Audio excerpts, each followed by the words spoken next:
انا سألت حضرتك هل مسرح شعري، فذكرتي ان لا، في لمحة شعرية، واحنا بنفتقد في الفترة الأخيرة المسرح الشعري بشدة.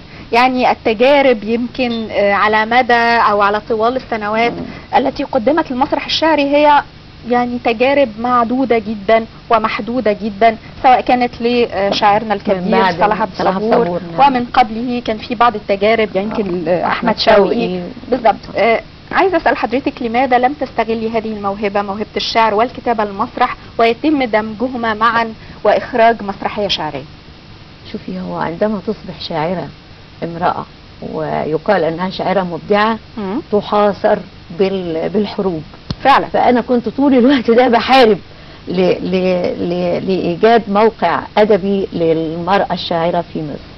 لكن انا موجودة على الصفحات الادبية في الصحف المصرية وفي الصحف العربية، فالاول اخلص الخطاب الادبي وبعدين بحب اخد خطوه خطوه يعني. يمكن وبعدين في المسرح انا كتبت مسرح شعري وكتبت مسرح شعري ايضا. بس عفوا استاذه زينب، يعني مساله الحروب دي احنا كنا بنسمع عنها في الماضي، ولكن حتى هذه اللحظه يعني برغم كل هذا الكم من المبدعات السيدات لسه ممكن نقول ان في حروب او في مشكلات بتواجه المراه المبدعه.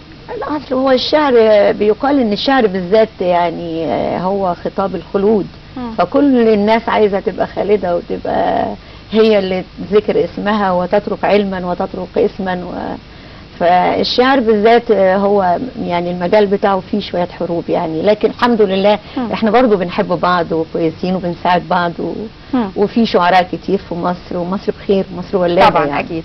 استاذة زينب، بعيدا عن الحروب نستمع لقصيدة، حضرتك تختار لنا ايه نستمع اليه؟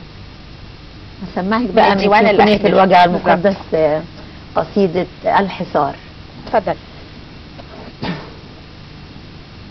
وفي بحثنا عنك بين الليالي الطوال، وبين الحصار الحصار، وبين جموع الرجال النساء الرجال عذاب انتظار، وفي حزن زهر البنفسج نبحث عنك، وفي نفحة الياسمين، وفي وشوشات الخمائل، في صمت كل اخترار، وفي قلب ذاك المهاجر بين السفوح، وفي صاعدات الجبال، وفي ناطحات السحاب، وفي لحن شدو العنادل بين صفوف المصلين كل الرجال أفتش عنك، وحول المآذن عبر المساجد بين خطوب المحال، لعلي أحسك، لعلي أرى في ملامح طيفك طيف الخيال، لعلي ألملم جرح البلاد أدغدغ صخر المشاعر، لعلي أذيب الجليد المعبأ في كل قلب ودار، لعلي أفك الحصار.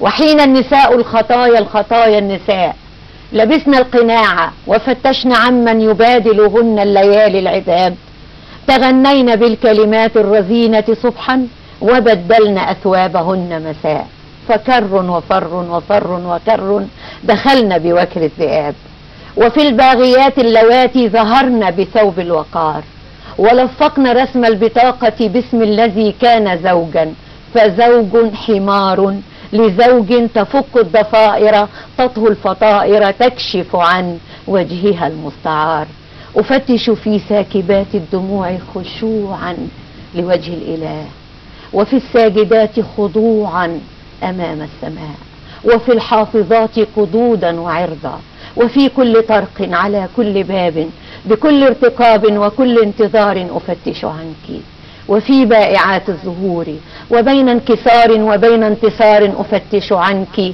وبين انكفاء وبين انطلاق، فأنفقت عمري ركضا وراء انتشالك من حفرة المستحيل، رفضت وصالا وأغلقت بابا وأطفأت ضوء الشموع، تلألأ ماس الدموع وأطلقت ضوءا قويا أفتش عنك، لعلي ألاقي الورود على وجنتيك، ألاقي الزمرد يزهو على معصميك، لعلي عن الماس أنفض وجه التراب، سنسرج كل الخيول ونشهر كل السيوف بوجه الخطايا الرجال الخطايا النساء، ونبحث عنك، نفتش عنك لآلي أغاصت بعمق الرمال، نفتش عنك فتحيا طقوس العذاب بأكبادنا، نفتش عنك وأنت المدينة وحش تسرب في نبضنا، وأنت المدينة كالأخطبوط تمدد فينا جحودا وزيفا وظلما، وحين التقينا بماضي الزمان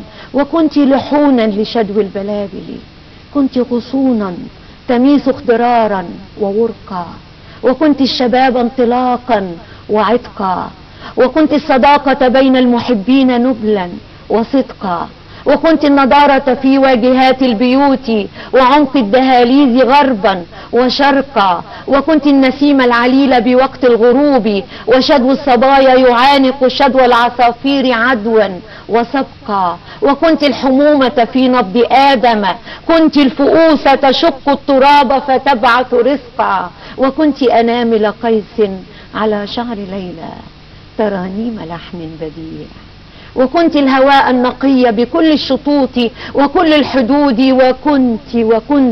وكنت ملامح نبل بكل الوجوه، وكنت الحلال يدوس الحرام بأقدامه. فكيف اختفيت وأين ارتحلت؟ تغربت عنا فتهنا وتهتي، توغل خطوك في المستحيل وضيعت منا، فذابت ظلالك بين الضلال وبين الضلال. حصار الله استاذه زينب، يعني جميل جدا، واعتقد ان جميل ايضا الاداء والالقاء شيء مهم جدا بالنسبه للشاعر يعني، فبشكر حضرتك جدا على القصيده وايضا على الالقاء. شكرا لحضرتك. الشاعره زينب ابو النجا بنشكرك، نتمنى لك بالتاكيد مزيد من الاعمال